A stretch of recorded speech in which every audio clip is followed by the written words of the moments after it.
Hey, how are you? I'm Bo Williams. Hey, I'm Greg for another edition of Soccer Talk. We're back after a couple of weeks, and it's got happy to be back. Yeah, it is. A lot's been going on, that's for sure, between One Knox and all the international tournaments going on, and some big news concerning USA Soccer as well. But we'll bring it back local as we start things off. One Knox had some struggles, but now it looks like they're finding the groove once again. Exactly. Yeah, couldn't have come at a better time. Yeah. They've secured two back-to-back wins. One in the Cup, one in league play, to really kind of kickstart their campaign to secure their place in the knockout stage of the Jägermeister Cup, and continue to kind of solidify their spot in those playoff places in the league standings. Yeah, really looking good in both standings. We'll take a look at those in a second, but first we're going to kind of turn back the clock, go back to the game against Forward Madison. You saw it right here on WATE, but if you didn't get a chance to see it, this was a team, Forward Madison, coming in that hadn't been scored on, or maybe given up, I think, 1 goal in 6 games. One of the top defensive teams in USL 1, but One Knox figured him out and stuck it to him there and picked up 2 key goals in the second half to pull this one out. Absolutely. Yeah. Let's take a look at that first one. And this one starts off of a quick throw-in, some quick thinking here by Stuart Ritchie to find Frank Ross. And how about the dribbling from Frank Ross to get into the penalty box there? Great dribbling, but also when you take a look at that goal, I mean, he had about as much room as the width of a ball, but to put it between the keep and the post. I mean, it was really a well-placed shot under a lot of pressure. I think you get a better look here or watch as he kind of goes in. I mean, this angle, that's a tough one. It kind of goes off the ankle, it looks like there, of the keep, but still a fantastic job from Frank Rossi. Actually, that could have been a second goal. In the first half of that game, he had a volley that just missed the upper left corner. That was a great attempt. But again, that was huge in that game. It was hot. Both teams were feeling the heat out there, and to get that breakthrough against a team especially that doesn't give up a lot of goals, that was huge for One Knox. Absolutely. We've talked about it on this show before, just the European pedigree that Frank Ross brings to this team. You saw it on full display on that goal. His close control and dribbling ability really is second to none on this team, besides maybe a Kempis Tequila, who has really come on over the last month or so for this team. And what a way to start, or really jumpstart that second half after a really tightly contested first half there. And then you're looking for that knockout blow. And they got it in the 66th minute, and boy, you could just feel just a lot of relief once Stuart Ritchie was able to put this one to the back of the net. But this is kind of how this one played out. But again, Stuart Ritchie doing a fantastic job. The guys did a great job too of working the ball, playing the angles, looking for each other. But watch this. This is actually off of a rebound, and Ritchie in the right place comes up unmarked and just pops it right in the back of the net to make it 2-0. Yeah, well, that's another player who we've mentioned a lot on this show. Stuart Ritchie has really shown some great ability as kind of a secondary scoring threat for this team. And when you are a team that doesn't have maybe talisman, number 1 goal scorer like Knoxville, getting those goals from those secondary contributors on the offensive end can really make all the difference when you're trying to grind out these critical wins in the middle of the season. And if you've ever played the game and you get in a situation like that, Stuart Ritchie's coming up, he's unmarked, he's like, it's me and the ball. The things that go through your head is like, don't mess this up, right? I mean, if you're, and obviously these guys have been playing it, they're at a whole nother level. They stay calm and cool. For someone like you and I, it's kind of like, oh my gosh, head down, do what what did my coach teach me? All the different things, but a great finish though, there to make it 2-0, and that would be the final. But a huge win against a really good opponent. And Forward Madison, avenging the 1-0 loss up there, and it was just kind of a good way to get things going. It was another one of those after the game, Coach McKeever saying, this was kind of that full body performance that he's been looking for from his team, kind of what we saw at the beginning of the season. Right. We kind of got that in that game there. It was really a good game and what were some very hot conditions, that is for sure. Absolutely. And to do so against a Forward Madison team that came in, unbeaten in their last 8 matches, 7 wins, 1 draw, to put together that, complete performance, it's got to be one of their best of the season. Yeah. And what you were saying, and this game kept us in the hunt. I mean, we needed this win. This was a huge win for One Knox when it comes to group play in the Jägermeister Cup. This was very, very important, and it keeps One Knox very much in the game for this one. Now just trailing Lexington by 2 points. Still some games to be played. You and I were talking before we went on. There's 3 games, but really the big one's going to be that matchup with Lexington. Even though I think the game with Chattanooga, though Chattanooga's out of it, we need those points. They're in our group. Let's get those points. They're at the bottom. They've been struggling. Hopefully, One Knox can win that one coming up on the 20th. But boy, that game coming up with Lexington will be vital. Absolutely massive, and now that we've had 5 match days in the Jägermeister Cup, if you look at some of the other group play, we talked about how that 4th team to advance is going to be the leading goal scorer, and barring a couple of offensive outbursts from some of the other groups, it looks like the team, that wild card with the most goals, is going to come out of this group number 3 with whoever does not win the group between Northern Colorado and Union Omaha looks to be in pole position to. Yeah, 16 and 12. I mean, that's a lot of goals. Exactly. Or, that's right. Looks to be in pole position to secure that kind of wild card berth. So, if One Knoxville is going to make it to the knockout round of this tournament, it's going to be as the group winner. So, when they do take on that first place Lexington team on August 10th, that is going to be really, one of the marquee matchups of the season. Yeah. So, we'll see how that. I like our chances. I mean, obviously, we're going to play against a struggling Red Wolves team. You're going to play Lexington, a team that has never beat you. That's right. So you've got the confidence going in. They've got that in the back of their minds, thinking, we can't beat these guys. So if you get up early on them, that's almost an early knockout blow. And then you're going to be playing, South Georgia, who they just played in a regular season game and won on their turf. So a lot of confidence for One Knox going into these final 3 games for the Jägermeister Cup that hopefully they can win the group. Yeah, it would be great to really be in contention for some silverware. I think once we do get to that knockout round, it's just going to be a single elimination one-off game in those semifinals. So to potentially, if they're able to make it out of this group play and into the knockout round, be 2 wins away from their first trophy in major trophy in club history would be an absolute watershed moment for this club, especially being so young. I mean, right? I mean, that's right. 3rd year, you have USL 2, and then 2nd year in USL 1. It'd be great to go ahead and add some silverware to the cabinet. All right, so we go back to regular season play, as we just mentioned, taking on Tormenta. Always good when you can leave town and come back with 3 points. Exactly. This has been a bit of a erratic team in Tormenta this year, but points at a premium are always at a premium when you're talking about going on the road with the travel in this league. No small feat to go and do so. Sure. So this was a tightly contested one that really, they left it late until the second half when we had a really impressive goal coming together with Callum Johnson and Kempis Tequila. Let's take a look here. You see Callum Johnson dribbling into the final third, and some other instance of some fantastic dribbling from Kempis Tequila to sidestep a guy that's really right on his back at the top of the box, and unleash a low hard strike to the bottom left corner to put Knoxville ahead, and then you see the celebration, the Paulo Dybala, kind of Zorro mask celebration. We love to see it. Like we said, he really has taken a step over these last couple matches to really become the main threat for this Knoxville team. Yeah, and again, that's one of those situations, keeping your head, staying focused, and just seeing that lane, that seam open up where you try to place the ball and actually put it there. Says a lot about what he's able to do, because there wasn't a lot of room to work there, but he was able to sneak it in. Absolutely, yeah. If you do get a chance to go to a game and you can maybe just kind of follow Tequila for an extended period, just the way that he's able to kind of, whether that's floating kind of into a pocket of space or identifying a lane where he could potentially run into to either receive the ball or open up an opportunity for one of those wingers on the edge. He really just has a great instinct and knack, even at with pretty limited experience in this league. Now that he's had a couple of games under his belt, he really has, those great instincts that has paid huge dividends for this team. Oh yeah, he's fun to watch, and whether he's on the ball or just in the vicinity of the ball, you can feel the excitement starting to build, thinking something could happen here at any moment. So good win for the guys on the road, and as you mentioned earlier, Greg, this helps them now, again, staying above that playoff line. As we're getting into that run now where every game is going to be huge from here on out as far as trying to make sure you qualify for the postseason.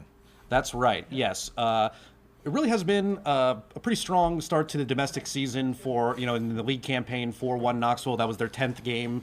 And I think one of the more impressive takeaways from, these first 10 matches has been, they've really been impressive on the road. 3-1-1 in their 5 road matches in League One play this season, and we're starting to see kind of a little bit of striation, this bulk of potential playoff teams starting to separate themselves at the top of the table. But, and especially in this new format with 8 teams now making the playoffs.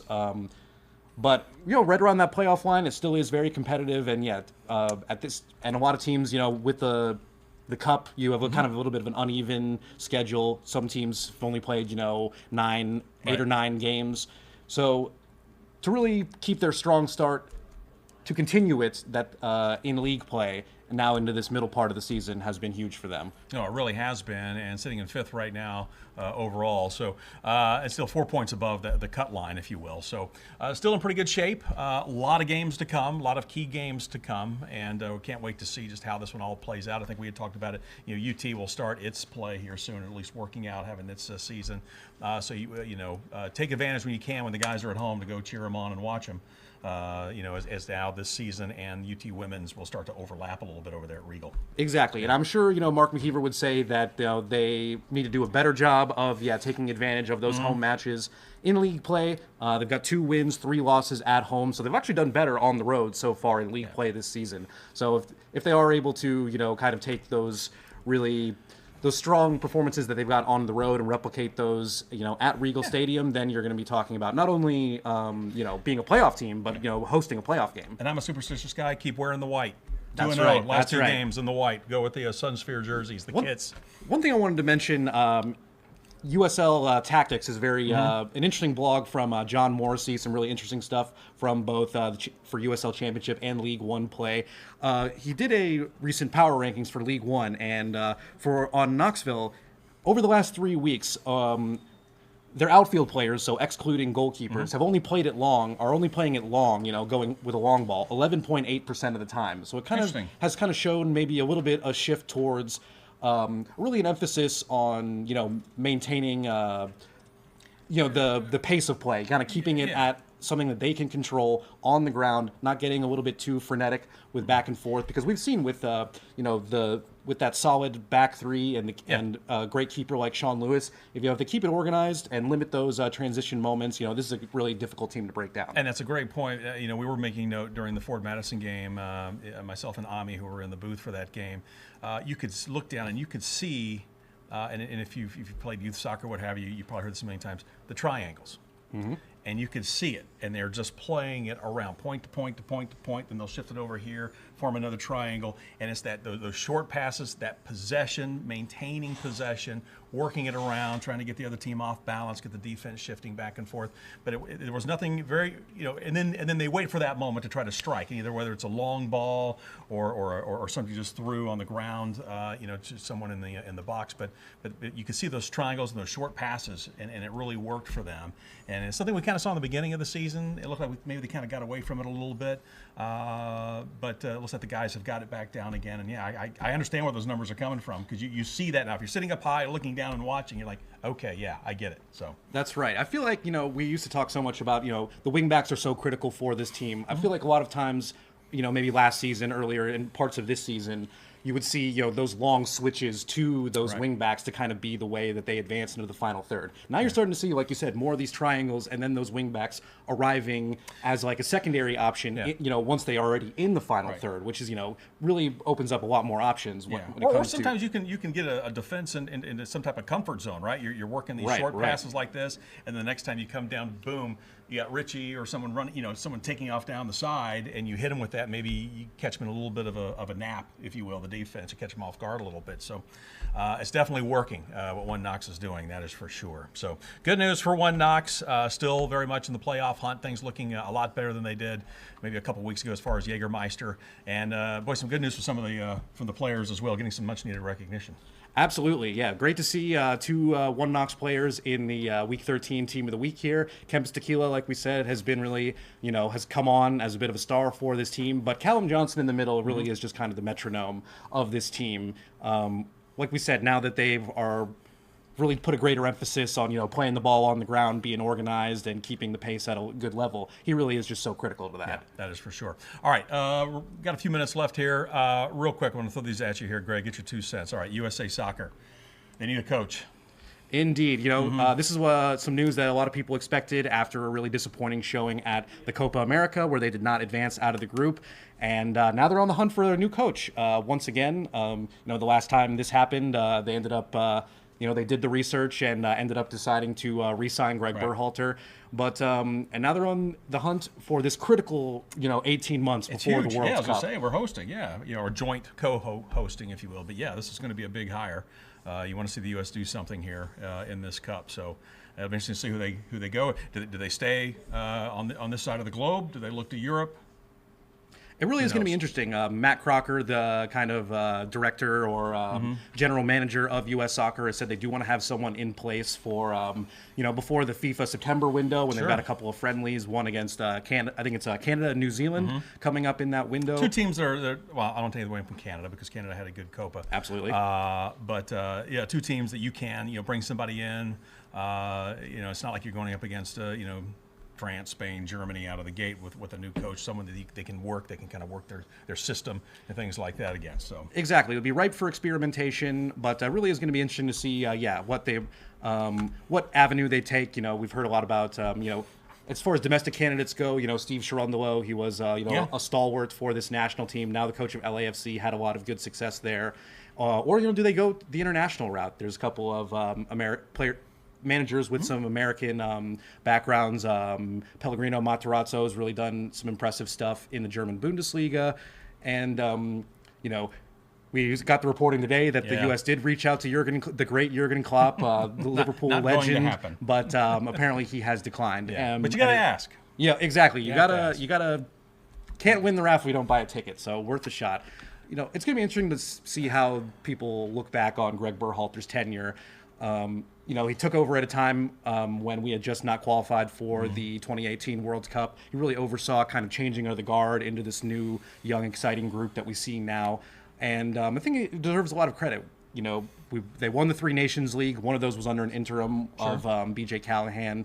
But I think I will always remember the floor that Greg Berhalter set, even taking off my Greg-colored glasses. I think he has done a really good job to kind of shepherd them into this next era. You look at his overall record, and it is pretty good, and he's done a good job. Though I think also people will think of the Claudio Reyna saga, if you will, and then obviously what just happened here on our own home turf. Exactly. But I do see where you're coming from. So I mean, if you look back at what he said when he was hired as manager, he said he wanted to change the way that the world looked at American soccer, and he talked about being able to create chances by kind of disorganizing their opponents with the ball. And while they did have some success in these domestic tournaments, in that Nations League, as far as those two superlatives that he set out for himself, they did not achieve those metrics. Yeah.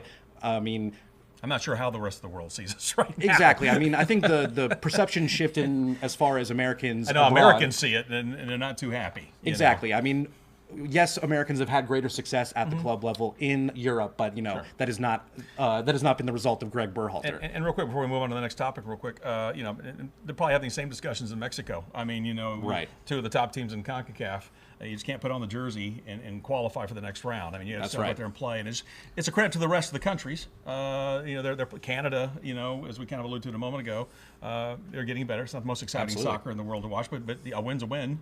But also the Central American clubs, obviously Costa Rica, Panama, some of those countries. So credit to them. But USA and Mexico, both of them have a lot to think about and a lot to get done in the next several months here as we get ready to co-host with Canada in the World Cup. So both those countries. All right, real quick, let's talk Euro. We both picked France. That's not going to be, happen. Unfortunately. So real quick, who's going to win? Spain, England? Who are you going to win? I mean, gut reaction says the Spanish national team. I mean, I feel like they've played the best soccer through this, both the group stage and then the knockout phase. Really impressive win against France after conceding that first goal. Lamine Yamal, the next great, appears to be positioned to be, the breakout star, the next big star. 16 years old, the youngest player to ever score at the Euros. An unbelievable goal against France to knot that game up. So. But we've said it, as we mentioned in our Euro preview. Like I said, I'm thinking it's going to be Spain. But as we said in the Euro preview, like we were talking about with France, playing really, beautiful flow, free flowing, not a prerequisite for success in the international game. And England has shown that they have, can be organized, can be resolute, hard to break down, some timely moments from some world class players, and they're in the final once again. So look, England won a penalty kick shootout, so you got to think something's going right for the English right now. I agree. I think Spain is the better team. But it really is a coin flip. But it is a coin flip. Yeah, I think it go either way, and I'd love to see the team. I'd love to see England win. It's been so long. Every year they come in as a favorite, whatever tournament they're playing in. Right. It would be great to see England do well. All right, real quick, we're going to go to Copa. A little bit of maybe a shock. I don't know. Colombia's been playing great, but Uruguay also has been. We knew. I think no brainer. Argentina got to the final. Right. But they're going to play Colombia. What do you think? I mean, in the lead up to both of these tournaments, we saw U.S. really get shellacked at the hands of Colombia in a pre-tournament friendly. That was really, it seemed like almost the beginning of the end for the Greg Berhalter tenure, and it really does seem like they have really taken another step and put themselves really, in that first echelon. Seeing as Brazil has just been unable to kind of match the level of talent on their teams, Colombia has really stepped up into that first tier of South America.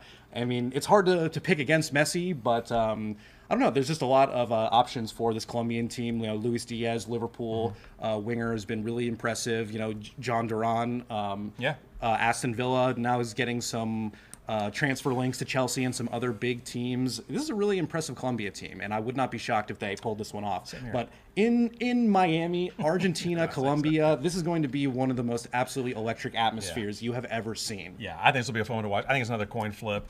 Part of me says I just think experience. I think Argentina will somehow figure out a way to win this one, but it would not shock me if Colombia comes away with a winner, as long as we don't have a finish like we had last night in Charlotte with players in the stands fighting fans from the other team.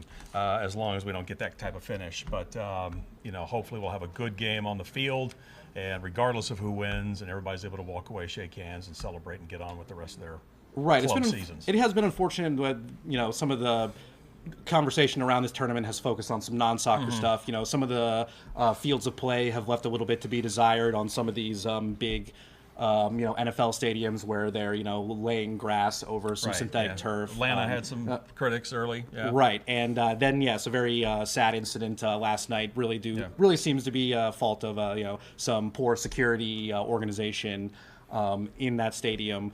But Charlotte, with a final of this caliber, This could be the game that we're all talking about from either tournament. Actually, I think both finals are going to be great. So enjoy. We'll talk more about that next time. We'll have some champions to talk about. We'll talk more about One Knox as well.